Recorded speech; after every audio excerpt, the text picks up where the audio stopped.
আসো খেতে দিয়েছি, তাড়াতাড়ি আসো আসো আসো। এই তো এসছি, দাও। এই তো আমি তো দেখতে পাচ্ছি তুমি এসছো। গরম গরম ভাত, কিন্তু গরম ধোয়া উঠছে না, একটু ঠান্ডাই করে নিয়েছি। আচ্ছা বন্ধুরা, আমি তাহলে খাওয়া শুরু করছি। আরে খাওয়া শুরু করছি, আরে বড়া বড়া দিয়ে খাও। এই তো বড়া দিয়েই তো খাবো। কি ভাববে বন্ধুরা, তো ভাববে কি দাদা।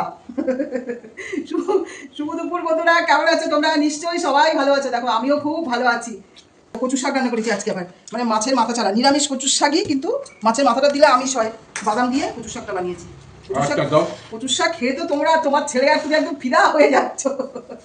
কচু শাকটা ভালোই হয়েছিল, তার উপরে মাছের মাথা ছিল। কচু শাকটা আমি কেটে আগে রেখে দিয়েছিলাম ফ্রিজের মধ্যে, 1 পোটলা 2 পোটলা রেখে দিয়েছিলাম। কেন কচু শাকটা দেবো এখানে? খাও, একটু শান্তি মতো খাও।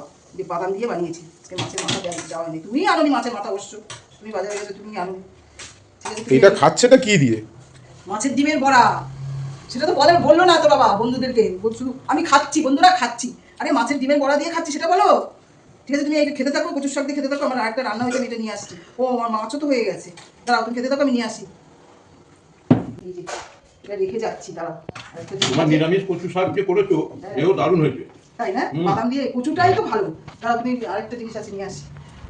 রান্নাই আমার মোটামুটি হয়ে গেছে আজকে। এই দেখো মাছটা আজকে এই কি বলে জানো, রুই মাছেরই ঝোল। তুমি তো আনছো, তোমার আবার কি বলছি। আজকে বেগুন দিয়ে আলু দিয়ে ঝোল বানিয়েছি। তুমি তো বলে কাঁচা মাছ পাওয়া যাচ্ছে না, কি করা যাবে? যাচ্ছে না যখন, আর মাছের ডিমও নিয়ে এসছো। এই যে ডিম দিয়ে, বাবা কত ডিম নিয়ে এসছে! একটা ডিম নিয়ে চলে এসেছে বাবা।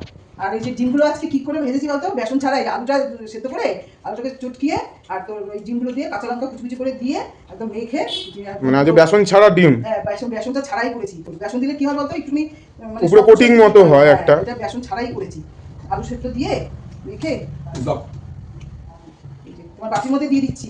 আচ্ছা ঠিক আছে। আর টমেটো ঘষে ঝোলটা বানিয়েছি। টমেটোটা ঘষে লঙ্কা, কাঁচা লঙ্কা দিয়ে, আর যেমন করে বানাই আমরা, সাদা জিরা ফোড়ন দিয়ে, কাঁচা লঙ্কা দিয়ে, আর টমেটো ঘষে পুরো ঝোলটা মিষ্টি যা হয় সেই দিয়ে বানিয়েছি। তাহলে এটার মধ্যে মাছটা দিয়ে দিচ্ছি। তোমার বেগুন, বন্ধুরাও জানে তুমি বেগুন কিছু ভালোবাসো। ছাদের বেগুন। এক বন্ধু আমাকে কমেন্ট করে বলেছিল, দাদাভাইকে একটা বেগুন ভাজা দিলে। দাদাভাইকে একটা বেগুন ভাজা দেই না। সবাই দেখে দেখে অভ্যস্ত হয়ে গেছে যে বেগুন খেতে কত ভালোবাসে। যেসব বন্ধুরা আমাকে এখন নতুন করে দেখছো আর কি, পুরানো বন্ধুরা তো সব জেনেই গেছো দাদাভাই বেগুন খেতে ভালোবাসে। বেগুন ভাজা দিলে তার আর কোনো কথাই নেই। শীতের সময় তো মানে বড় বড় বেগুন ভাজা দিলেই খুশি। আর যখন মানে নতুন বন্ধু যারা দেখছো, তারা দেখো এখন থেকে আবার দেখা শুরু করো, দাদা বেগুন খুব ভালোবাসে। তোমার মাছের ঝোলটা এখানে দিয়ে দিলাম, ঠিক আছে? আচ্ছা, বেগুনও দিয়েছি, আলুও দিয়েছি। খাও, বড়াটা ভালো হয়েছে? দারুণ হয়েছে, দারুণ। ঠিক আছে, তুমি খাও। দেখো দাদা তো খেয়ে দিয়ে নিচ্ছে, আমরা তো পরে খাওয়া দাওয়া করি, তোমরা তো জানোই। তাহলে এখনকার মতো রাখছি, পরের ভিডিওতে আবার তোমাদের কাছে আসবো। টাটা।